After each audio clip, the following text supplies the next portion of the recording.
So, thanks to Joel. Thanks to all of you.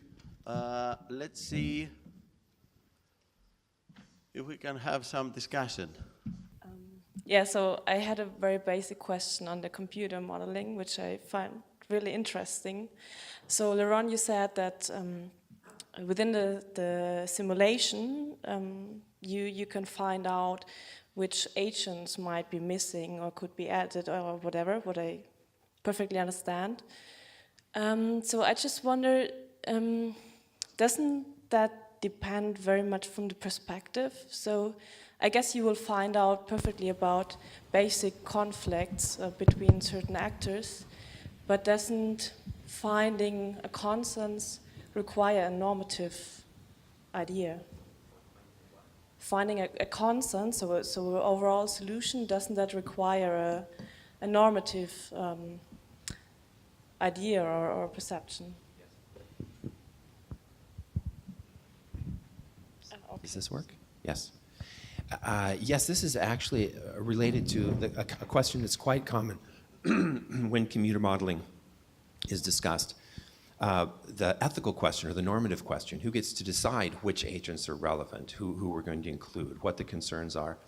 And as Joel was saying, technology can be used for good or evil. This is true of all technology. What I like about computer modeling is that it forces you to be really clear about what your assumptions are. So in other words, you have a clear debate about which variables are most relevant for the refugees or for the NGOs or the host members. And then you also have to be extremely clear on the purpose of the model. What is it you're exactly trying to simulate? So you can't hide your normativity. You have to put it up front, which at least raises it to the top so that we can have discussions about whether the normativity, the normative guidelines that are leading us are the appropriate ones.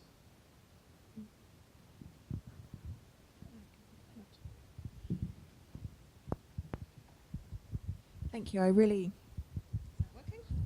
No? No? I can probably project my voice.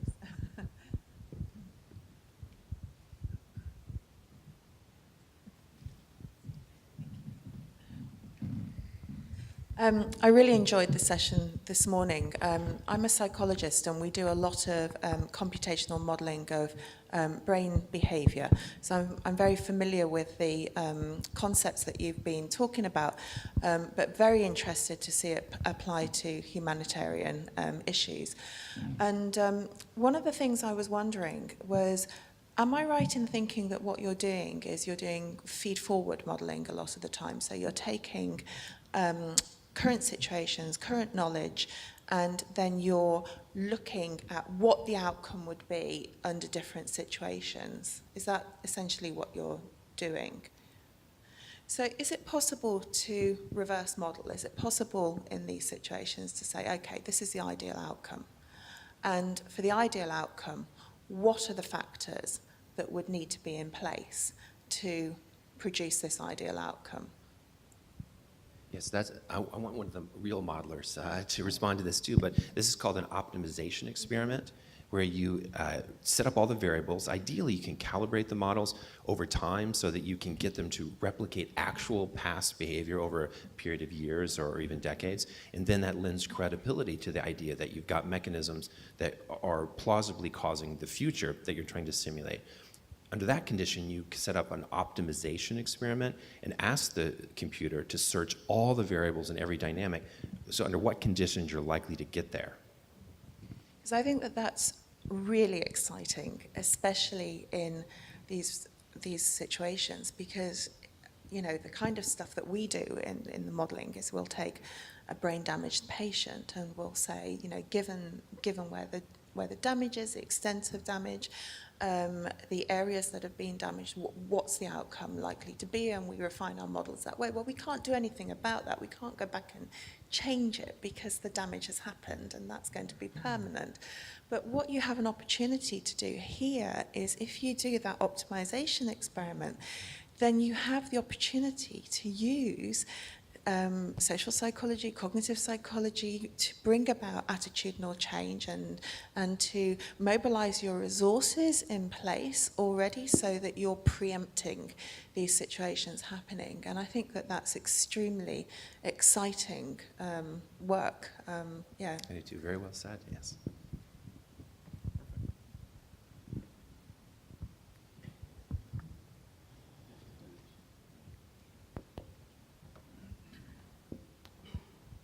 Can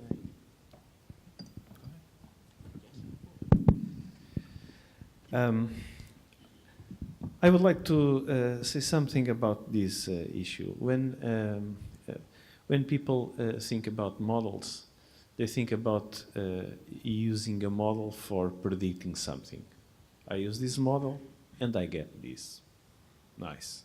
Well, this is not the way the things are. Because some models, of course, can be used for prediction, but in social science, most models are used for providing both understanding from the process of building the model, trying to tie the theories, the facts, and the mechanisms all together in that scribbly way that Erika has shown. This provides understanding. But even though if you get a sophisticated model, it is usually the case that you don't get much more than a sense of plausibility. That's why we need to explore the models in the way I showed you in those tiles. In one of my last slides, it's you sweep over the parameters, you run the model multiple times, because a good model must generate the same kind of complexity and randomness that reality has. History is not an average. So even if you put that likeness, that language, that something, the model should be able to generate different outcomes every time you run. So then you use the model to generate simulated experiments, average, and get a landscape. But even if you, even after you get that landscape, you cannot ensure that the next simulation will fall into the average landscape that you get. So prediction, understanding, and understanding the limitations are all part of the same process, because a model opens both understanding but also opens doubt and new questions.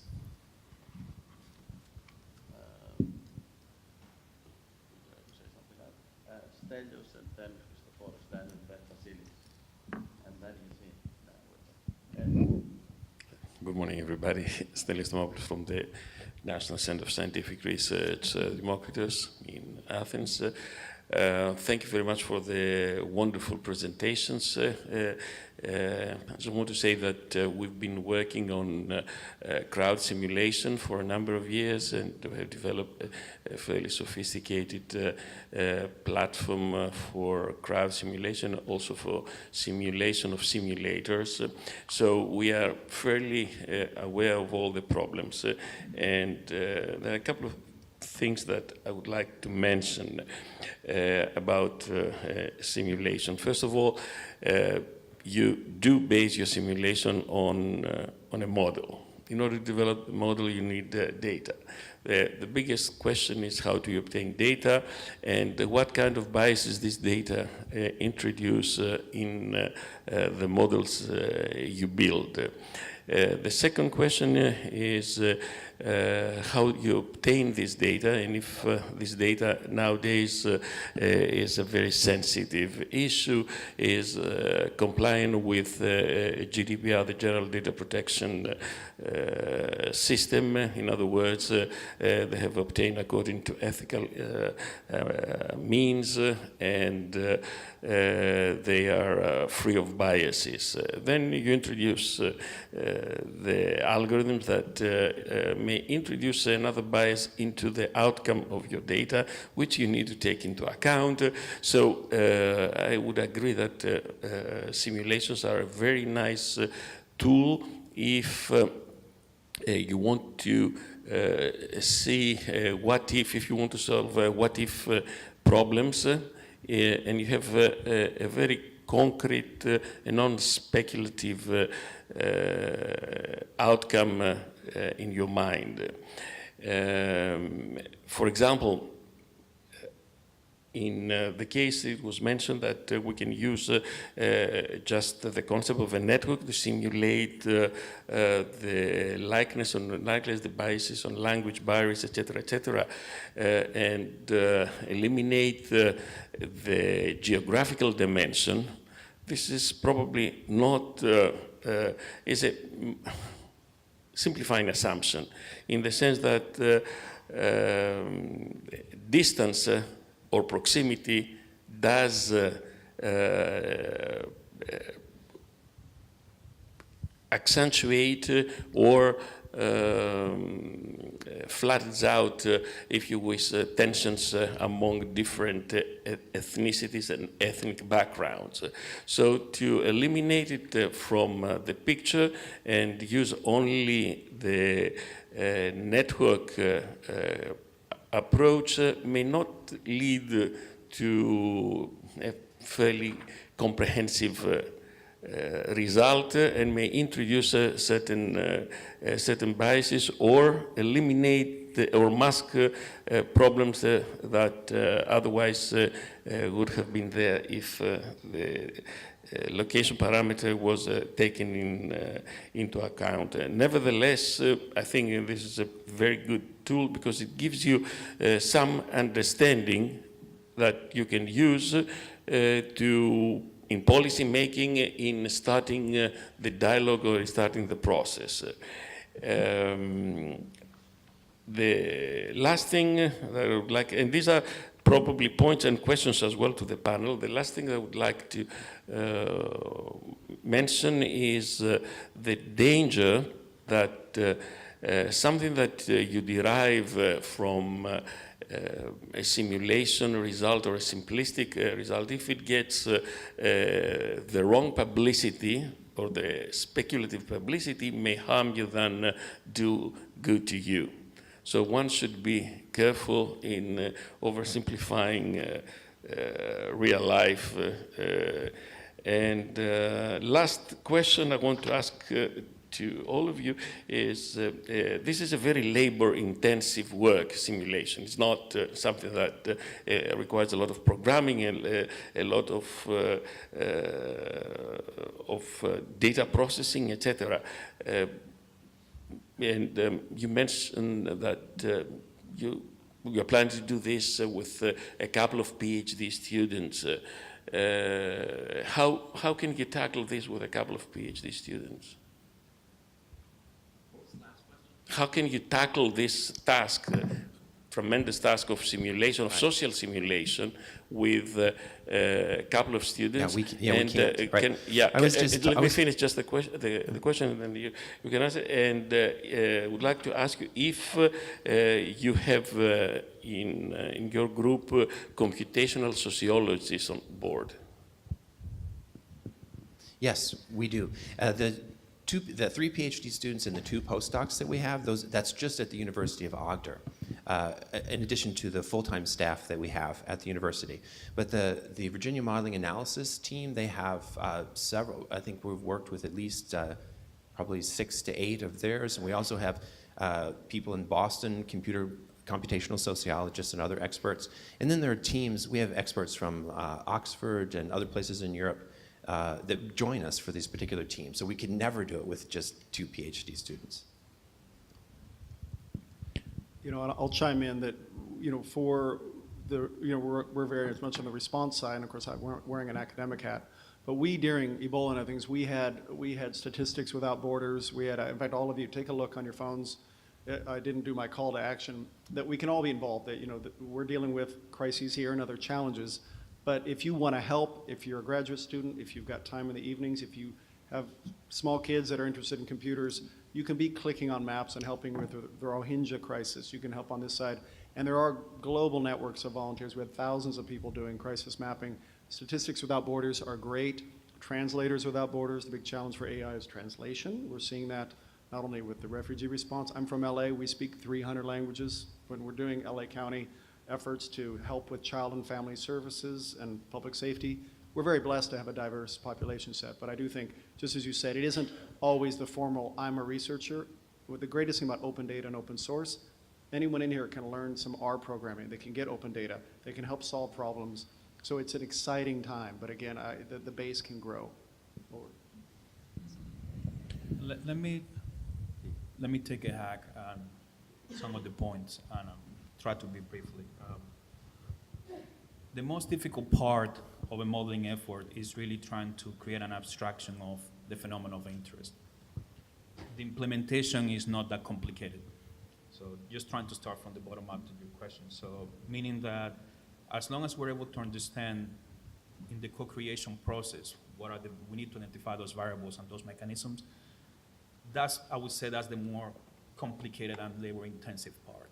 After that, the implementation, students can do it. And if you have a very capable PhD student, postdoc, or project scientist, they're able to implement this in, I don't want to say in no time, but we can speed models very quickly. The effort that was conducted here in Metoki and the continued one that we have in ACTER was just basically focusing on that particular discussion and just reaching that form of agreement of what the abstraction should be and what they consider the variables and mechanisms will be. You mentioned about the dangers of oversimplification. Science and engineering to some extent are built on simplification. We may not formalize them, but we all think in terms of models because we cannot deal with reality per se. And there are, of course, models that are better than others. You could say that, is it based on the assumptions that are made? Sure. But whether we like it or not, models are useful, even if they are wrong. And that's my premise. We use planetary movement. We live over a millennia using not the Kepler, the one before. I always forget. Before the Kepler model, we rely on a model that was in Copernicus, in a model that was the Ptolemaic work, thank you. A model that was incorrect. It took over a millennia for us to realize, well, you know what, we may have a model that better reflects reality. It may not be as useful at the beginning, but it was truthful. So we can say that we have useful models, we can say that we have truthful models, and at some point we have to make a trade-off in which one we want to sell.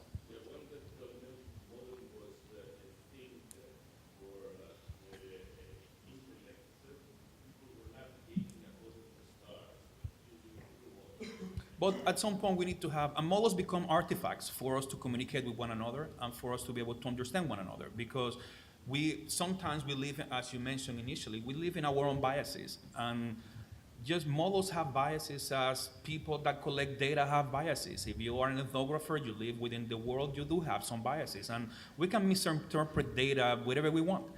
And the idea is that we are able to have an artifact where we can check each other. You can say, well, this is my abstraction, this is my conceptualization, what's yours?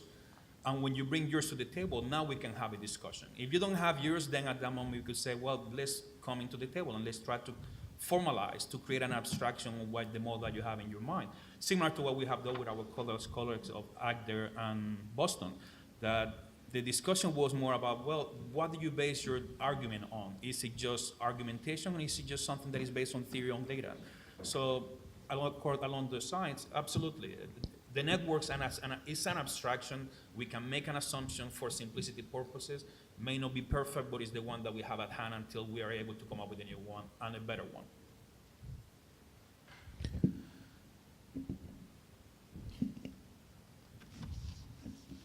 Well, I prefer this one. If I may say something, I would like first to listen to the audience. I wouldn't like us on the table to monopolize the discussion, and we have 2 more people who would like to speak. So if we please first give them the word, and then we continue.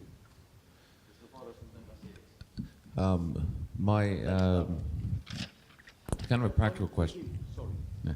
My question is probably about the flexibility of using models on a very on-the-ground basis, and I'm thinking about crowd simulation, I guess it would be, crowd control, the movement of massive people. Just a very brief example, there was something which happened in September 2015. Many people used to walk to Mytilene or walk to a place called Kaloni, and suddenly a bus system was put in. And immediately from the one day to the next, when you had thousands of people and hundreds of people, once a bus system, everybody bypassed Kaloni. Is it possible, is there technology available that could be used to kind of simulate and project the movement of people where you could actually, on an hour, simultaneously say, you know what, we have this many people, we know that the port of behind us is full, we can send that many buses, and continually be putting in data so that you could literally kind of project how your day will be, and in the practical thing, getting that back to somebody whose job is to call buses, to say how long is loading time. If there's families, it'll take longer to load it. Is this something that that is available or could be made available in such situations, so that you could actually project, well, this is a bottleneck, thus we're going to change some element of our entire system so that we will not get that bottleneck. So it's kind of a practical, I don't know if Joel, Leron, or, yeah. If I can answer that really quickly.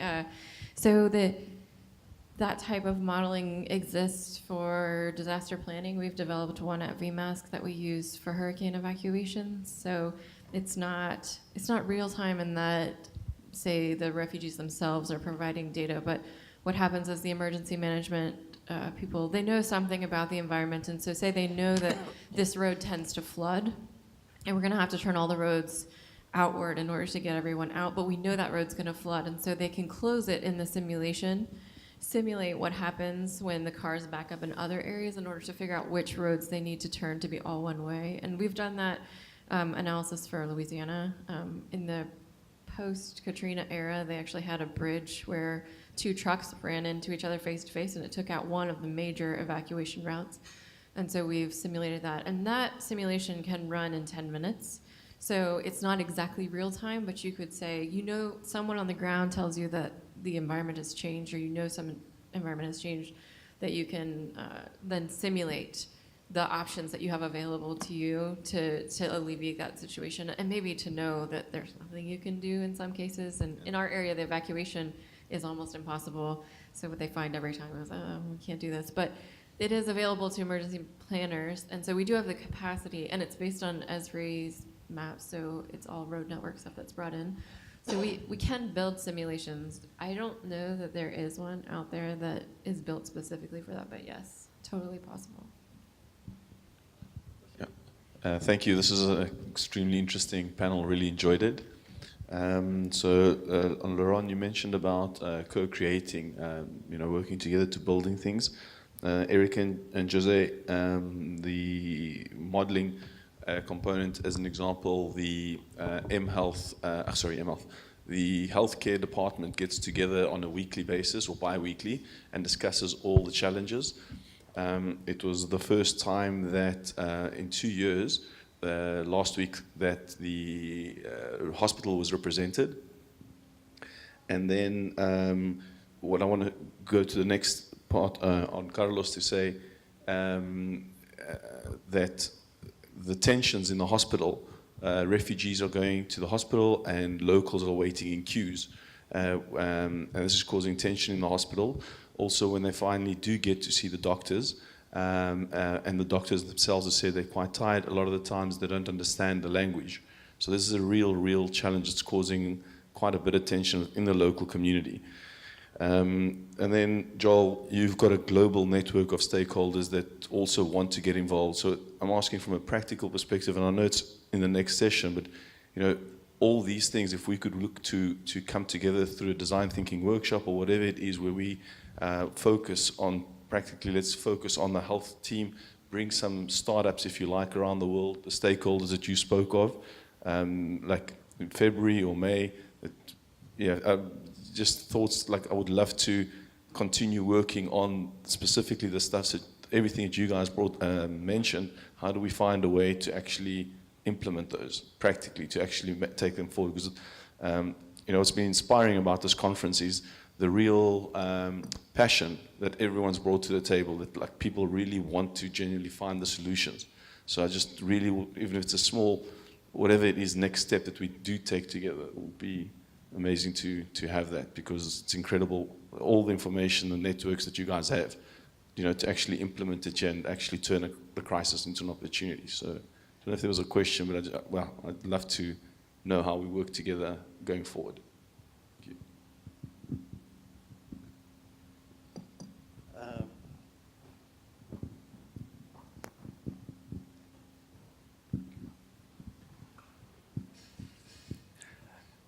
Hello, my name is Stavros, and I work in the IT department in the University of the Aegean. I'm not familiar with modeling, but found your presentations very interesting. I'd like to address a question to Dr. Lemos about his model. Does the model distinguish immigrants from refugees?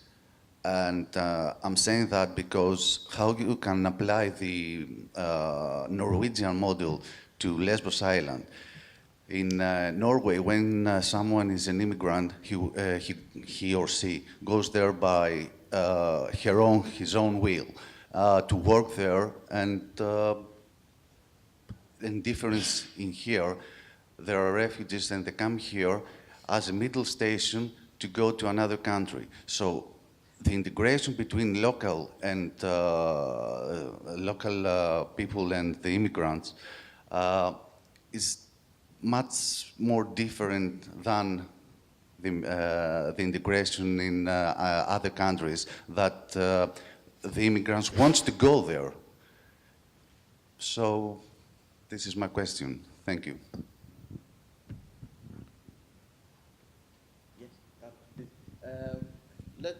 We have yes, Eugene. I'm keeping ignoring you. I'm sorry. We have to talk about this. Yes, we have to.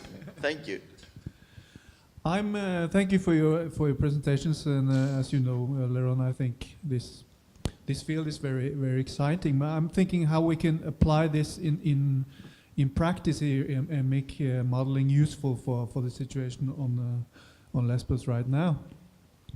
And there are two fundamental challenges that I have in mind now. The one is that the field, because there are so many contexts involved here, from the Middle East to the European immigration policies to local authorities, situation with national authorities and so forth and so forth. And we're seeing every time we come back to the island here that it's basically a completely new context and everything has changed that we learned the last time. So that's the one challenge, that making these models and doing this research is a time-consuming, slow process, really. And once you have this model in place, something new has happened and you already have completely different context, and the previous model is no longer valid, so to speak. That's the risk. So that's the one thing. I was wondering how you would respond to that.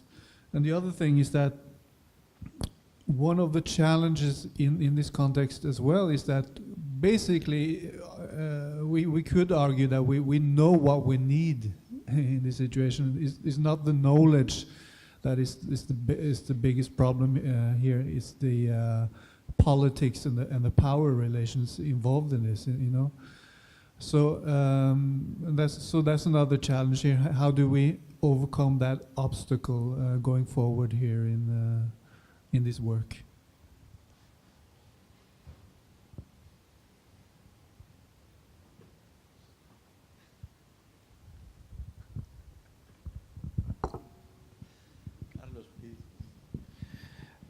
So I have quite a large buffer here, and I will try to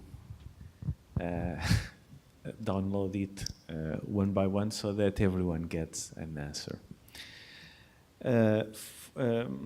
I was a short one.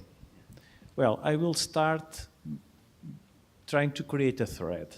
I will start with that question of bringing in crowd simulation and emergency. Well, physicist Richard Feynman used to tell that doing science is like looking at a chess game going on without knowing the rules and trying to infer the rules.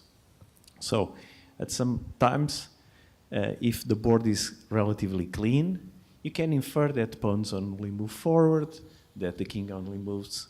But if the board is complicated, then it's not so simple to infer the rules. And it is the case that in social science, it is not simple to infer the rules. In physics, we have the rules, we have equations. In social science, that is not the case. So this means that the type of phenomenon we are dealing with conditions the modeling, and sometimes the rules are clearer.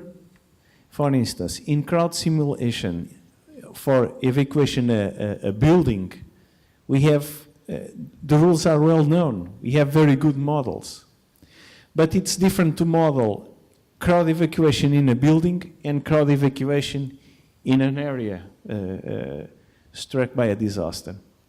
And it's completely different to model how an acculturation over years goes, because the rules, we don't know them so well, and the phenomenon is different. So specificity, there is specifics to each model.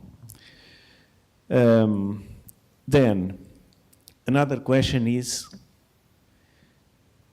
your model, can the model be used for refugees? Because you told, is immigrants in Norway the same thing as refugees in Lesbos?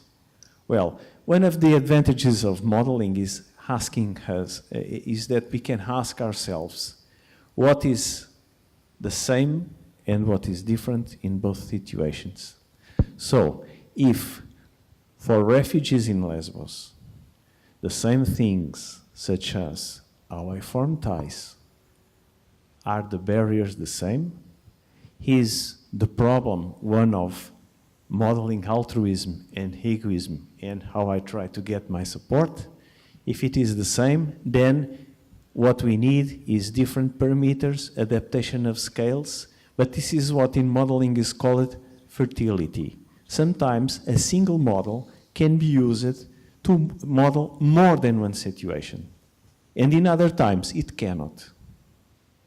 And in physics, we also have the same situation, because the equations for diffusion, they can be used to model heat transfer or mass diffusion of a pollutant.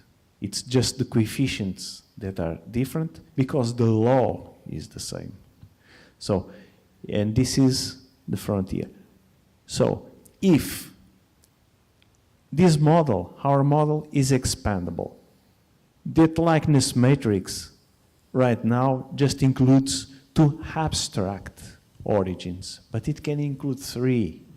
You can have you can put 3 types, 3 agents that are the same, but with different origins, and generate an enlarged, augmented likeness matrix that specifies different likenesses towards refugees or immigrants. Maybe it's the likeness is smaller, and people are more suspicious about immigrants than refugees, because they may see that immigrants are coming for longer and taking their jobs, for instance. So this is because of this that you need data, and that's why you need to collect a model to data. So I think that I more or less answered also that question about contexts. Context is something that we have to identify, and if we see that the same model can be used to another situation, then you will just find the data and adapt. Otherwise, you will do a different model. Then about your all 4 questions. One was about the biases created by data. Yes. But the strategy with that is that in the construction and initial exploration of your model, you do that kind of landscape and you identify which parameters are critical in changing the behavior. Then you pay attention primarily to this. Parameters for which you don't have data or are suspect that your data can be biased, you sweep over them. So you have to trade off something between what you believe is relatively unbiased and what you don't know or you think are biased, you sweep over. About algorithms. Well, this is the role of theory. Theory has to provide us the key variables and the mechanisms. If the key variables and the mechanisms are okay, then even though the model may have to be implemented better, it will be a useful model. About the limitations of using networks or using space. Well, Jose answered that. We cannot start the house from the roof. If you put a space component, then there will be problems because of the space component. If you start with networks, then of course space is also an important dimension, so your model will lack something. But you will have to understand each of these parts first before putting them together. And to putting them together, then you will, each time you try to put together a different dimension, this means more data, more complication, and more difficult understanding and exploration of what you have. Okay? So, your third question was about the use, public use, policy or whatever, about models. Well, personally, I try to be honest in my work, but I don't care that much about that situation because, again, as Feynman said, when he was asked about whether he felt guilty because of the atom bomb, he just answered, well, the same door that opens heaven also opens hell. So it's not my problem which of those two you want to open. And your final question, how can you take all of this? This is hard. How do you tackle all this? Well, my answer is simple, with coffee. Can I jump back to Eugene? Yeah? Your questions about the political context and how quickly it changes. One of the things that I think models provide in terms of developing real-world solutions, that maybe the models aren't perfect, as Jose mentioned, but one of the things they do is perhaps collect the voices of, say, smaller NGOs or volunteers or people who have narratives on the ground that seem really disparate together to hold policymakers accountable. So one of the things that we discuss when we work with ethnographers is that they often do these like small N studies. They interview people, and when they bring these interviews of however many people they interviewed to policymakers, the policymakers want to see the stats and they want to see the data, and they don't feel like those narratives, while they're interesting, are not going to convince them to make those changes. And one of the things that I probably idealistically hope of models is that if we can bring together those voices and something that looks kind of like stats but isn't, that has more nuance and more variability, that the policymakers will have a harder time explaining why they're not going to do those things. But the other thing is to address the changing context. Modeling gives us a bit of flexibility that statistics doesn't. As Laurent mentioned, it's more of a movie than a picture.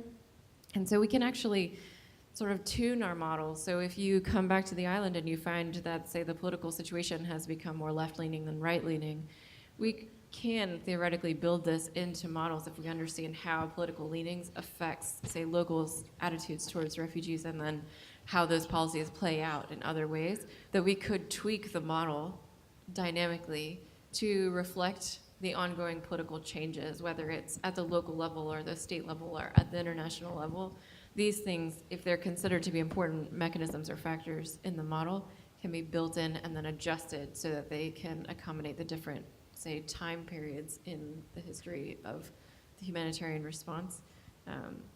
So.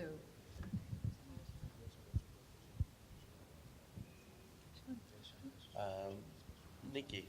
Yeah, just following on, Erica, because in the start of your talk, you were talking about the fact that you need more data, and you've been calling for people to give you their narratives. And I was just wondering, because the sort of quality and reliability of your models was really dependent on the quality and reliability of the data that you're basing them on.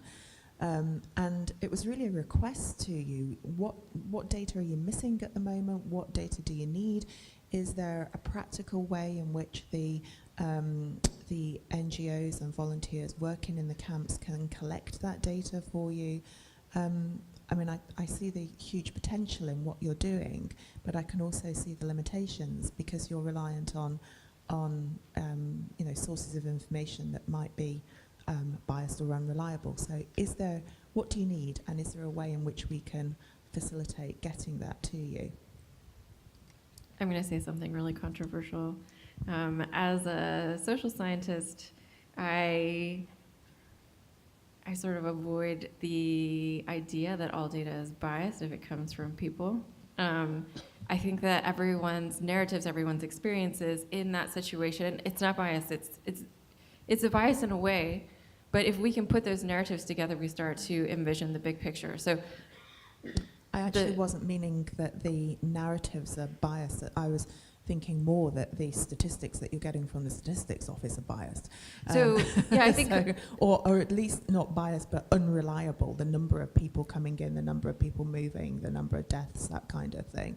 And I think one of the advantages in that case then that modeling brings is that if we can include the qualitative and the quantitative together, right, the narratives and the actual stats that are collected, we go through iterations of validation and verification to make sure our models represent what reality looks like. And so when we bring it to people who've been on the ground, the stakeholders, the municipality, and they see the model, then they can see more likely that those stats maybe are not reliable. And that, again, starts to focus the policy discussion on, well, then who's counting these and why is that not okay? Because this is not what people are seeing on the ground.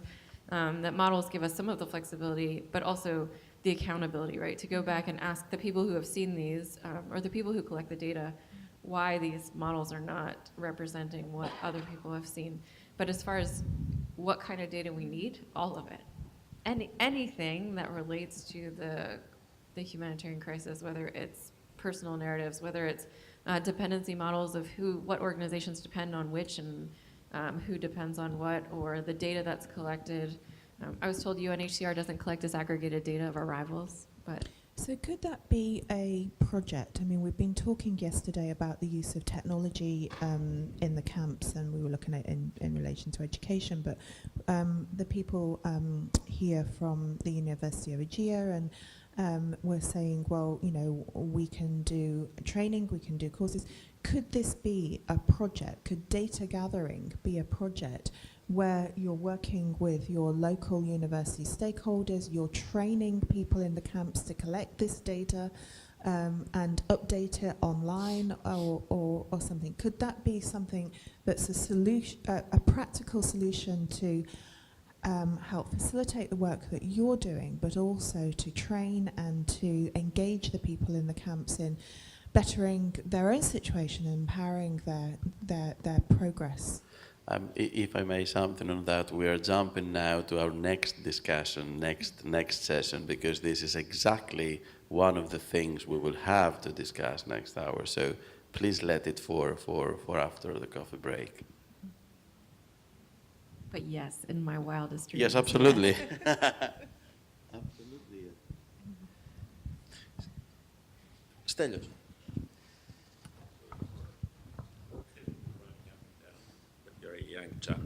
Okay, I had to answer that because exactly what you gave as an answer to my comments points out to the bias that is introduced by the model.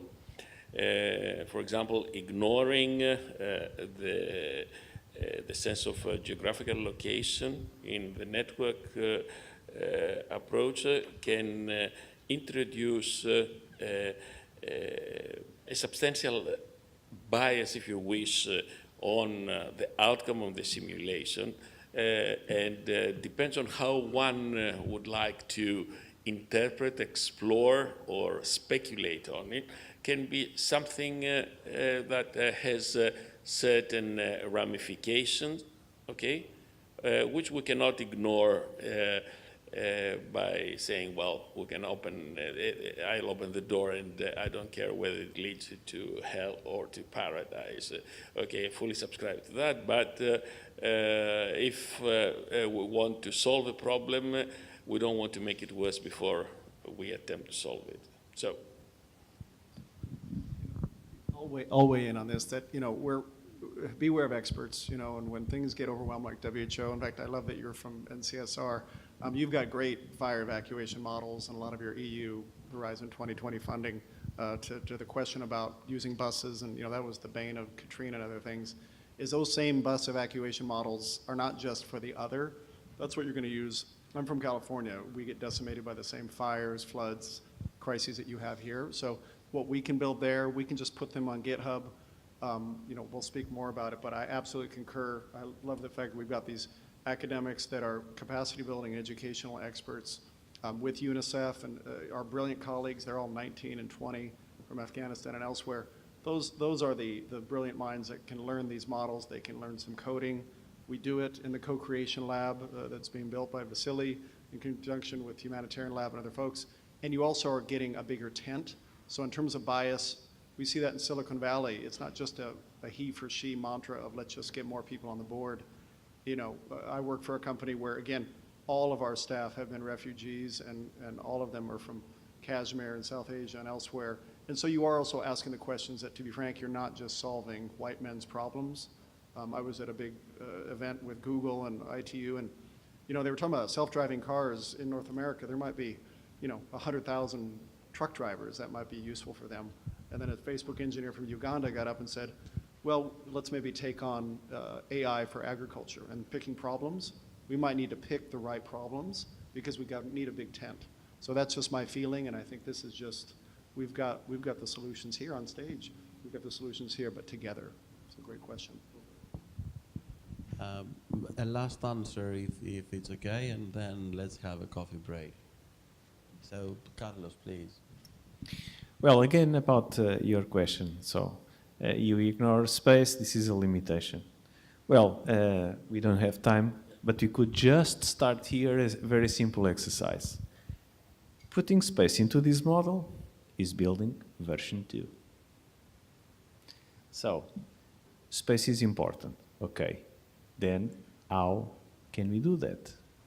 So, we will first have to look at where we are. What are the agents? These are the attributes. So, to put space, what do you need?